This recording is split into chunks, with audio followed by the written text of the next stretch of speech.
രാവിലെ തന്നെ ഒന്ന് വയറ് ക്ലീൻ ആവാനും വയറ്റിന്ന് പോകാനും എന്തൊക്കെ ചെയ്യണം എങ്ങനെ ചെയ്യണം എന്നൊക്കെയാണ് ഇന്നത്തെ എൻ്റെ വീഡിയോയിലൂടെ ഞാൻ ഡിസ്കസ് ചെയ്യുന്നത്. ഞാൻ ഡോക്ടർ ഷാമിന, QNB ഹെൽത്ത് കെയറിലെ മെഡിക്കൽ ഓഫീസറാണ്.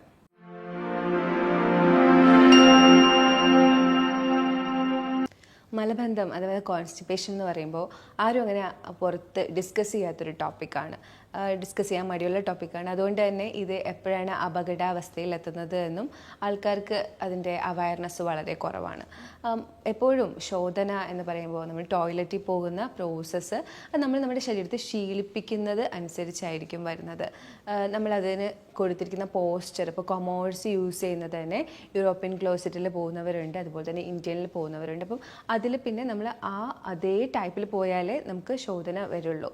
അപ്പോൾ അതറിയാത്ത ആൾക്കാരുണ്ട്, ഇത് മാറി മാറി യൂസ് ചെയ്യുന്ന ആൾക്കാരുണ്ട്. ഇത് നിങ്ങൾ പ്രത്യേകം ശ്രദ്ധിക്കണം. ശോധന അതായത് വയറ്റിൽ നിന്ന് പോകുന്നതിൽ നിങ്ങൾ മാറി മാറി കൊമോഡ്സ് യൂസ് ചെയ്യുന്നുണ്ടെങ്കിൽ നിങ്ങൾക്ക് പെട്ടെന്ന് മലബന്ധം അഥവാ കോൺസ്റ്റിപ്പേഷൻ വരാനുള്ള സാധ്യതയുണ്ട്. കാരണം നമ്മുടെ ബോഡി എപ്പോഴും ശീലിപ്പിക്കുന്നത് അനുസരിച്ചാണ് അതിനുവേണ്ടി പ്രിപ്പയർ ആവുന്നത്. അപ്പോൾ ആ കൊടുക്കുന്ന പ്രഷർ കാര്യങ്ങളൊക്കെ വേരിയേഷൻ വരുന്നത് കൊണ്ടാണ് കൊമോഡ് ഇതിലൊരു വലിയ ഘടകമാവുന്നത്. അതുപോലെ തന്നെ ഹാബിറ്റ്സ് ആയിട്ടുള്ള നമ്മൾ ഫോൺ കൊണ്ടുപോയി ഇരുന്ന് യൂസ് ചെയ്യുന്നത്, അതുപോലെ വെള്ളം തുറന്ന് വിട്ടിട്ട് ടോയ്ലറ്റിൽ പോകുന്നത്, ഇതൊക്കെ നമ്മുടെ ബോഡി അതുപോലെ പഠിക്കും. പിന്നെ നിങ്ങൾ വെള്ളം തുറന്ന് വിട്ടാലേ പറ്റുള്ളൂ, അതുപോലെ തന്നെ ഫോൺ കൊണ്ടുപോയാലേ പറ്റുള്ളൂ. അങ്ങനത്തെ കുറച്ച് കാര്യങ്ങൾ, ഹാബിറ്റ്സ് നിങ്ങൾ എങ്ങനെയാണോ നിങ്ങളുടെ ശരീരത്തെ ശീലിപ്പിച്ചത് ആ രീതിയിൽ നിങ്ങൾക്ക് പിന്നെ ശോധന വർക്ക് ചെയ്യുകയുള്ളൂ. അതുപോലെ തന്നെ ഈ അവസരത്തിൽ എനിക്ക് പറയാനുള്ളത്, ഈ ഫോൺ കൂടുതൽ യൂസ് ചെയ്യുന്ന ആൾക്കാർ ടോയ്ലറ്റിൽ കയറുമ്പോൾ ഈ ഫോൺ കൂടെ കൊണ്ടുപോയി കഴിഞ്ഞാൽ അതിന് നിങ്ങൾ കൂടുതൽ സമയം ടോയ്ലറ്റിൽ ചിലവഴിക്കേണ്ടി വരും. അങ്ങനെ കൂടുതൽ സമയം അവിടെ ഇരിക്കുന്നത് വഴി നിങ്ങൾക്ക് പൈൽസ് പോലെയുള്ള കണ്ടീഷൻസ് കൂടി വരാനുള്ള സാധ്യതയുണ്ട്. ഇത് നിങ്ങളെ കൂടുതൽ മലബന്ധത്തിലേക്ക് എത്തിക്കുകയും ചെയ്യും. അതുപോലെ തന്നെ ചില ആൾക്കാർക്ക് ചായ കുടിച്ചാലേ ടോയ്ലറ്റിൽ പോവുള്ളൂ, ചില ആൾക്കാർക്ക് ചൂടുവെള്ളം കുടിച്ചാലേ ടോയ്ലറ്റിൽ പോവുള്ളൂ, ചില ആൾക്കാർ ഫുഡ് രാവിലത്തെ പ്രഭാത ഭക്ഷണം കഴിച്ചതിന് ശേഷമായിരിക്കും ടോയ്ലറ്റിൽ പോകുന്നത്. അപ്പോൾ എന്തായാലും നമ്മൾ ശീലിപ്പിക്കുന്ന രീതിയിലാണ് നമ്മുടെ ശോധന വർക്ക് ചെയ്യുന്നത്. അതുകൊണ്ട് തന്നെ നല്ല ശീലങ്ങൾ കൊടുത്തുകൊണ്ട് ശോധന ചെയ്യുക എന്നുള്ളതാണ്. എന്താണ് ഈ നല്ല ശീലങ്ങൾ? രാവിലെ തന്നെ നിങ്ങൾ ഒരു 8 മണിക്കും 7 മണിക്കും ഇടയിൽ ടോയ്ലറ്റിൽ പോയി ശീലിക്കുക എന്നുള്ളതാണ്. ആ സമയത്താണ് നമുക്ക് ബോഡി ക്ലോക്ക് അനുസരിച്ചിട്ട് ടോയ്ലറ്റിൽ പോകാനുള്ള ടൈം. അപ്പോൾ ഒരു 7 മണിക്കും 8 മണിക്കും ഇടയിൽ നിങ്ങൾ ശോധന ചെയ്തിരിക്കുക. അല്ലാതെ നമ്മൾ കൂടുതൽ കിടന്നുറങ്ങിയ ഒരു ദിവസം പിന്നെ അത് 10 മണിക്ക് പോവുക, അല്ലെങ്കിൽ വർക്കിൻ്റെ തിരക്കിൽ നമ്മൾ പോവാതിരിക്കുക. അങ്ങനെ നമ്മൾ ഈ ശോധന ഡിലേ ചെയ്യുന്നതിനനുസരിച്ച് നമുക്ക് പിന്നീട് അത് നടക്കാതെ വരികയും നമ്മൾ മലബന്ധത്തിലേക്ക് എത്തുകയും ചെയ്യും. അപ്പോൾ ആ പോകുന്ന ടൈം എപ്പോഴും ഒന്ന് കറക്റ്റ് ചെയ്യാനായിട്ട് ശ്രദ്ധിക്കുക.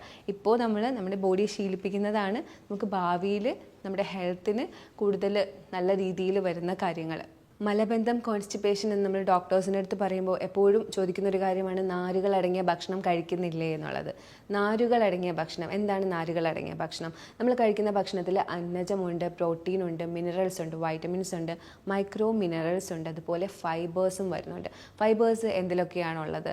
നമ്മുടെ കുക്കുംബർ, ക്യാരറ്റ്, ക്യാബേജ് അങ്ങനെയുള്ള വർഗ്ഗങ്ങളിലാണ് കൂടുതലായിട്ടും നാരുകൾ അടങ്ങിയിട്ടുള്ളത്. ഇത്തരം നാരുകൾ ഇൻസോലബിൾ ഫൈബേഴ്സാണ്. ഇത് നമുക്ക് ശോധനയ്ക്ക് സഹായിക്കുന്നുണ്ട്. ശോധന എന്ന് പറയുമ്പോൾ ചെറുകുടലിൽ നമ്മുടെ മിനറൽസും വൈറ്റമിൻസും അതായത് ന്യൂട്രിയൻസൊക്കെ അബ്സോർബ് ചെയ്തതിന് ശേഷം പിന്നെ വൻകുടലിൽ വന്ന് വെള്ളവും അബ്സോർബ് ചെയ്തതിന് ശേഷം അവശിഷ്ടങ്ങൾ പുറന്തള്ളുന്ന പ്രോസസ്സാണ്. നമ്മുടെ അന്നനാളം മുതൽ നമ്മുടെ വൻകുടൽ വരെ സങ്കോച വികാസങ്ങൾ ഉണ്ടായിക്കൊണ്ടിരിക്കും ഈ ഒരു സമയത്ത്. അതിനെ പെരിസ്റ്റാൾസിസ് എന്നാണ് പറയുന്നത്. ഈ ഒരു പ്രവർത്തനം പെരിസ്റ്റാൾസിസ് നന്നായി നടന്നില്ലെങ്കിൽ ആഗീരണവും പുറന്തള്ളലും നടക്കത്തില്ല നല്ല രീതിയിൽ. അതുപോലെ ആഗീരണം ചെയ്ത ശേഷം അതിനെ പുറന്തള്ളണമെങ്കിൽ കൃത്യമായിട്ട് നല്ല എമൗണ്ട് ഫൈബർ വേണം. എന്നാലേ നമ്മുടെ ചെറുകുടലിലും വൻകുടലിലും ഒക്കെ ചൂലായിട്ട് പ്രവർത്തിച്ചുകൊണ്ട് ആ അവശിഷ്ടങ്ങളെ എല്ലാം നല്ല രീതിയിൽ പുറന്തള്ളാനായിട്ട് പറ്റുള്ളൂ. അല്ലെങ്കിൽ കോൺസ്റ്റിപ്പേഷൻ ഇൻകംപ്ലീറ്റ് ആയിട്ട് പോയാലും പോവാത്ത പോലെ ഫീൽ ചെയ്യുക, ദിവസവും പോവാതിരിക്കുക, അങ്ങനെയുള്ള ബുദ്ധിമുട്ടുകൾ നമുക്ക് വന്നുകൊണ്ടിരിക്കും. അതുപോലെ ഈ സങ്കോച വികാസം നല്ല രീതിയിൽ നടക്കാനായിട്ട് നമ്മൾ കൂടുതൽ നല്ല ബാക്ടീരിയ നമ്മുടെ ബോഡിയിൽ ഉണ്ടാവണം. നല്ല ബാക്ടീരിയാസ് എന്ന് പറയുമ്പോൾ നമ്മുടെ പ്രോബയോട്ടിക്സിലും പ്രീബയോട്ടിക്സിലും ഒക്കെയാണ് നമുക്ക് കിട്ടുന്നത്. വീഡിയോയുടെ എൻഡിൽ എന്തൊക്കെയാണ് നിങ്ങൾ അതിനു വേണ്ടി കഴിക്കേണ്ടതെന്ന് ഞാൻ പ്രത്യേകം പറയുന്നുണ്ട്. ഇനി നമ്മൾ ഈ മുകളിൽ പറഞ്ഞ കാര്യങ്ങൾ, അതായത് സങ്കോച വികാസങ്ങൾ നടക്കുന്നതും അതുപോലെ ഫൈബറിൻ്റെ അളവ് നല്ല രീതിയിലാക്കി ബാക്ടീരിയാസൊക്കെ നല്ല രീതിയിലുണ്ട്, എല്ലാം സപ്ലൈ ചെയ്ത് പ്രോബയോട്ടിക്സ് ഒക്കെ സപ്ലൈ ചെയ്ത് കഴിഞ്ഞു എന്നിട്ടും നിങ്ങൾക്ക് വീണ്ടും ഈ ഒരു മലബന്ധം എന്ത് ചെയ്തിട്ടും മാറുന്നില്ല, പ്രോബയോട്ടിക് കൊടുത്തു, ഫൈബർ കൊടുത്തു, എന്നിട്ടും മാറുന്നില്ല എന്നുണ്ടെങ്കിൽ അതൊരു പക്ഷേ നിങ്ങളുടെ നെർവസ് സിസ്റ്റം ബന്ധപ്പെട്ടിട്ടുള്ള കാര്യങ്ങളായിരിക്കാം. വർഷങ്ങളോളം നടുവേദന അനുഭവിക്കുന്നു, ബൾജ്, കംപ്രഷൻ ഒക്കെയുള്ള ആളുകളിൽ നെർവസ് സിസ്റ്റത്തിന് തകരാറ് വന്നത്, അതായത് നാഡീവ്യവസ്ഥയിൽ എന്തെങ്കിലുമൊക്കെ മിസ്റ്റേക്ക് വന്നത് കാരണം സങ്കോച വികാസങ്ങൾ നടക്കാതെ വരാം. എല്ലായിടത്തും നാഡികൾ സപ്ലൈ ചെയ്തിട്ടാണ് സങ്കോച വികാസങ്ങളും നമ്മുടെ കാര്യങ്ങൾ അങ്ങോട്ടും ഇങ്ങോട്ടൊക്കെ എത്തിക്കുന്ന പ്രവർത്തനവും അതായത് ഇമ്പൾസസ് സിഗ്നലൊക്കെ കൊടുക്കുന്നത് നാഡീവ്യവസ്ഥയുടെ സഹായത്തോടു കൂടിയാണ്. അപ്പം നാഡീവ്യവസ്ഥയിൽ ഒരു തകരാറ് വന്നത് കാരണമായിരിക്കാം ഒരു പക്ഷേ മലബന്ധം അനുഭവപ്പെടുന്നത്. അങ്ങനെയുള്ള സാഹചര്യത്തിൽ നിങ്ങൾ CT സ്കാനും എൻഡോസ്കോപ്പിയും ഒക്കെ എടുത്ത് അതിന് വേണ്ടിയുള്ള കാര്യങ്ങൾ കൃത്യമായിട്ട് ചെയ്യണം. അപ്പോൾ ഞാൻ മുകളിൽ പറഞ്ഞ കാര്യങ്ങൾ, അതായത് നമ്മുടെ ശീലങ്ങൾ, അതുപോലെ തന്നെ നെർവസ് സിസ്റ്റത്തിൻ്റെ ഇൻവോൾവ്മെൻറ്റ്, പ്രോബയോട്ടിക്സിൻ്റെ കുറവ്, ഇതൊക്കെ കാരണമാണ് നമുക്ക് കോൺസ്റ്റിപ്പേഷൻ വരുന്നതെന്ന് പറഞ്ഞു. ഇതൊക്കെ പരിഹരിക്കാനായിട്ട് നമ്മുടെ ക്ലിനിക്കിൽ നമ്മൾ എന്തൊക്കെയാണ് പേഷ്യൻസിനെ കൊണ്ട് ചെയ്യിപ്പിക്കുന്നത്, എങ്ങനെയാണ് ഇതിനൊക്കെ പരിഹാരം കാണുന്നതെന്ന് നമുക്ക് ബ്രീഫായിട്ട് ഡിസ്കസ് ചെയ്യാം. ശീലങ്ങൾ എന്ന് പറയുമ്പോൾ ഞാൻ ആദ്യം തന്നെ പറഞ്ഞായിരുന്നു, ഫോൺ യൂസ് ചെയ്യുന്നത്, വെള്ളം തുറന്നു വിടുന്നത്, ചൂടുവെള്ളം ഉപയോഗിക്കുന്നത്, ചായ കുടിക്കുന്നത്, ഫുഡ് കഴിക്കുന്നത്, അങ്ങനത്തെ ശീലങ്ങൾ, പിന്നെ പോകുന്ന ടൈം, ഇത് നിങ്ങൾ തന്നെ കറക്റ്റ് ചെയ്ത് കൊടുക്കുക. അതുപോലെ തന്നെ നല്ല രീതിയിൽ വെള്ളം കുടിക്കുക. എപ്പോഴും ഡോക്ടേഴ്സ് പറയും നമ്മൾ കോൺസ്റ്റിപ്പേഷൻ ആണെന്ന് പറയുമ്പോൾ വെള്ളം കുടിക്കുന്നുണ്ടോ എന്ന് ചോദിക്കും. ചില ആളുകൾക്ക് ഒരു പക്ഷേ ഇത് ഡീഹൈഡ്രേഷൻ കാരണം മാത്രമായിരിക്കാം. നെർവസ് സിസ്റ്റം ഇൻവോൾവ്മെൻ്റ് ഒന്നും ഇല്ലാത്ത ആളുകളിൽ ഡീഹൈഡ്രേഷൻ വലിയൊരു കാര്യമായിരിക്കാം. അപ്പോൾ ദിവസവും ഒരു 4 ലിറ്റർ വെള്ളം കുടിക്കുന്നെന്ന് ഉറപ്പ് വരുത്തണം. നിങ്ങൾ ഇത്തരം പ്രശ്നങ്ങൾ ഫേസ് ചെയ്യുന്നുണ്ടെങ്കിൽ നിങ്ങൾ 4 ലിറ്റർ വെള്ളമെങ്കിലും കുടിക്കുന്നുണ്ട് എന്ന് നിങ്ങൾ ഉറപ്പ് വരുത്തണം. അതുപോലെ തന്നെ ഫൈബർ അടങ്ങിയ ഭക്ഷണം എത്ര ഇമ്പോർട്ടൻ്റ് ആണെന്ന് ഞാൻ നേരത്തെ പറഞ്ഞു തന്നു. ഫൈബർ എങ്ങനെയാണ് ആക്ട് ചെയ്യുന്നതെന്നൊക്കെ പറഞ്ഞു. അപ്പോൾ ഫൈബർ അടങ്ങിയ ഭക്ഷണം എന്ന് പറയുമ്പോൾ നമ്മുടെ വെള്ളരി, കുമ്പളം, അതായത് പടവലങ്ങ, അങ്ങനെ ഗാർഡ് വെറൈറ്റീസ് എന്ന് പറയും, വെള്ളം കണ്ടന്റ് കൂടുതലുള്ള, നമ്മൾ സാമ്പാറിലും അവിയലിലൊക്കെ ഉപയോഗിക്കുന്ന കണ്ടന്റ്. അപ്പോൾ അതൊക്കെ എല്ലാ ദിവസവും കൃത്യമായി കഴിക്കുക. ഫ്രൂട്ട്സ്, വെജിറ്റബിൾസ് അതൊക്കെ കൃത്യമായി കഴിക്കുന്നുണ്ടെന്ന് ഉറപ്പ് വരുത്തുക. അതിൽ തന്നെ തൈറോയിഡിൻ്റെ ഒന്നും പ്രശ്നമില്ലാത്ത ആളുകളാണെങ്കിൽ ക്രൂസിഫറസ് വെജിറ്റബിൾസ് ആയിട്ടുള്ള ബ്രൊക്കോളി, ക്യാബേജ്, കോളിഫ്ലവർ, അതിലൊക്കെ ഒരുപാട് ഫൈബർ ഉള്ളതാണ്. ബീൻസ്, പിന്നെ നമ്മുടെ ചിയാ സീഡൊക്കെ കഴിക്കുന്നത് ഇൻസോലബിൾ ഫൈബർ ഒരുപാട് കിട്ടുന്നതാണ്. ഫ്ലാക്സ് സീഡ്, വെണ്ടക്ക വളരെ നല്ലതാണ്. ഒരുപാട് ഇൻസോലബിൾ ഫൈബറുള്ള ഒരു ഭക്ഷണമാണ് വെണ്ടക്ക എന്ന് പറയുന്നത്. അപ്പോൾ അത് കഴിക്കുന്നതും നല്ലതാണ്. അപ്പോൾ കോൺസ്റ്റിപ്പേഷൻ ഫേസ് ചെയ്യുന്ന ആളുകൾ ദിവസവും ഇതൊക്കെ ഉൾപ്പെടുത്തി ആ ഒരു ഫൈബറിൻ്റെ അളവൊന്ന് കൂട്ടി കൊടുക്കുക. അപ്പോൾ ഇത്തരത്തിൽ മലബന്ധമുള്ളവർക്ക് വയറ് നന്നായി ക്ലീൻ ആവാനും വയറ്റിൽ നിന്ന് പോവാനും ഒക്കെ എന്തൊക്കെ ചെയ്യാം, നമുക്ക് രാത്രി തന്നെ ചെയ്യാൻ പറ്റിയ കാര്യങ്ങൾ, രാവിലെ നന്നായി ക്ലീൻ ആവാനായിട്ടൊക്കെ നമുക്കൊന്ന് ഡിസ്കസ് ചെയ്യാം. രാത്രി ഉറങ്ങുന്നതിന് മുമ്പ് 1 ടീസ്പൂൺ ആവണക്കെണ്ണ അഥവാ എരണ്ട തൈലം എന്ന് ചോദിച്ച് തന്നെ മേടിക്കണം. ആയുർവേദ ഷോപ്പിൽ ഉള്ളിലേക്ക് എടുക്കാനായതുകൊണ്ടാണ്. 1/2 ടീസ്പൂൺ ലെമൺ, നാരങ്ങയുടെ നീര്, കുറച്ച് ഉപ്പ്, ഒരു 1/2 ഗ്ലാസ് വാം വാട്ടറിനകത്ത് മിക്സ് ചെയ്തിട്ട് എടുത്തിട്ട് കിടക്കുക. രാവിലെ നമുക്ക് വയറ്റിൽ നിന്ന് നല്ല രീതിയിൽ പോകും. അതുപോലെ തന്നെ രാത്രി കിടക്കാൻ സമയത്ത് ആവണക്കെണ്ണ 1 ടീസ്പൂൺ കൺസ്യൂം ചെയ്തിട്ട് കിടന്നാൽ രാവിലെ നിങ്ങൾക്ക് വയറ്റിൽ നിന്ന് നന്നായിട്ട് പോകും. രാവിലെ എഴുന്നേറ്റ ശേഷം ഒരു 1/2 ഗ്ലാസ് വാം ലൈം വാട്ടർ കുടിച്ചാൽ ചെറിയ രീതിയിലുള്ള കോൺസ്റ്റിപ്പേഷനൊക്കെ ആണെങ്കിൽ നന്നായി വയറ് ക്ലിയർ ആവും. അതുപോലെ നമ്മുടെ വയറ്റിൽ ചീത്ത ബാക്ടീരിയാസ് ഉണ്ടാവും. അത് നമ്മുടെ കുടലിൻ്റെ മൂവ്മെൻറ്റ്സിനെ കുറയ്ക്കുന്ന ബാക്ടീരിയാസാണ്.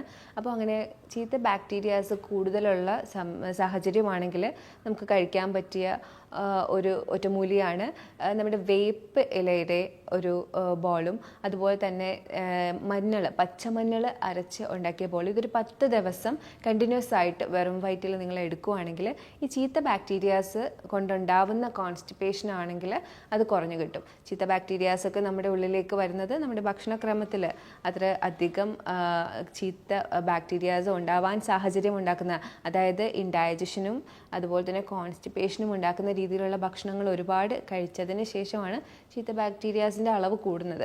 അപ്പോൾ ഇതിനെ ഒന്ന് ഉന്മൂലനം ചെയ്യാനായിട്ട് ഈ പറഞ്ഞ കാര്യം ചെയ്താൽ മതിയാവും. ഈ ഒരു മഞ്ഞളും വേപ്പും അതിൻ്റെ ഉരുളകൾ രാവിലെ ഓരോന്ന് ഒരു 10 ദിവസം അടുപ്പിച്ച് കഴിക്കുകയാണെങ്കിൽ ആ ഒരു പ്രശ്നം മാറും. പിന്നെ അതുപോലെ വയറ്റിൽ നിന്ന് പോകാനായിട്ട് ചെയ്യാൻ പറ്റുന്ന ഒരു കാര്യമാണ് അവിപത്തി ചൂർണം 1/2 ടീസ്പൂൺ ഒരു ഹാഫ് ഗ്ലാസ് വെള്ളത്തിനകത്ത് കലക്കി കുടിക്കുന്നത്. അതിൻ്റെ കൂടെ കുറച്ച് ചൂടുവെള്ളം കൂടി നിങ്ങൾ കുടിച്ചിരിക്കണം. അതും വയറ്റിൽ നിന്ന് പോകാനായിട്ട് സഹായിക്കും. ആഹാരത്തിന് മുമ്പ് കുറച്ച് നെയ്യ്, ഒരു ഹാഫ് ടീസ്പൂൺ നെയ്യ് കഴിക്കുന്നത് നല്ലതാണ്. ആഹാരത്തിന് കൂടെ മിക്സ് ചെയ്ത് കഴിക്കരുത്, ഇത് ഫാറ്റായിട്ട് മാറും. ആഹാരത്തിന് മുമ്പ് കഴിക്കുകയാണെങ്കിൽ വയറ്റിൽ നിന്ന് പോകാനായിട്ട് അത് സഹായിക്കും. പിന്നെ നേരത്തെ ഞാൻ പറഞ്ഞിരുന്നു പ്രോബയോട്ടിക്കിൻ്റെ കാര്യം. പ്രോബയോട്ടിക്സ് എടുക്കുന്നത് നല്ല ബാക്ടീരിയാസിൻ്റെ അളവ് കൂട്ടാനായിട്ടാണ്. അപ്പം നല്ല ബാക്ടീരിയാസ് മൂവ്മെൻറ്റിന് ഹെൽപ്പ് ചെയ്യുന്നുണ്ട്. അപ്പം ആ പ്രശ്നം ആണ് ഉള്ളതെങ്കിൽ, കാരണം ഈ ചീത്ത ബാക്ടീരിയാസിൻ്റെ അളവൊക്കെ കൂടിയിരിക്കുന്ന സമയത്ത് നല്ല ബാക്ടീരിയാസും കുറയും. കാരണം ഇന്നത്തെ ലൈഫ് സ്റ്റൈൽ അങ്ങനെയാണ്, നമ്മൾ കഴിക്കുന്ന ഭക്ഷണ രീതികൾ അങ്ങനെയാണ്. അപ്പോൾ അവിടെ ചാൻസസ് ഉണ്ട് നമ്മുടെ നല്ല ബാക്ടീരിയ കുറയാനും ചീത്ത ബാക്ടീരിയയുടെ അളവ് കൂടാനും റേഷ്യോയിൽ വ്യത്യാസം വരാനും. അപ്പോൾ നല്ല ബാക്ടീരിയയുടെ സപ്ലിമെൻറ്റിന് വേണ്ടിയിട്ട് പ്രോബയോട്ടിക്സ് ആയിട്ടുള്ള നമ്മുടെ തൈര്, അതുപോലെ തന്നെ ഉപ്പിലിട്ടത്, അതുപോലെ നിങ്ങൾ ആ കറ്റാർ വാഴയുടെയൊക്കെ ജെല്ല് ഫെർമെൻറ്റ് ചെയ്തെടുക്കുന്ന ഫോമുണ്ട്, അതൊക്കെ ഉണ്ടാക്കിയിട്ട് യൂസ് ചെയ്യുക. അതുപോലെ തന്നെ ഈ ഉപ്പിലിട്ടതെന്ന് പറയുന്നത് പ്രത്യേക രീതിയിലാണ്. നമ്മൾ സാധാരണ ചെയ്യുന്നത് പോലെ ഒത്തിരി വിനാഗിരി ഒഴിച്ചിട്ടൊന്നുമല്ല.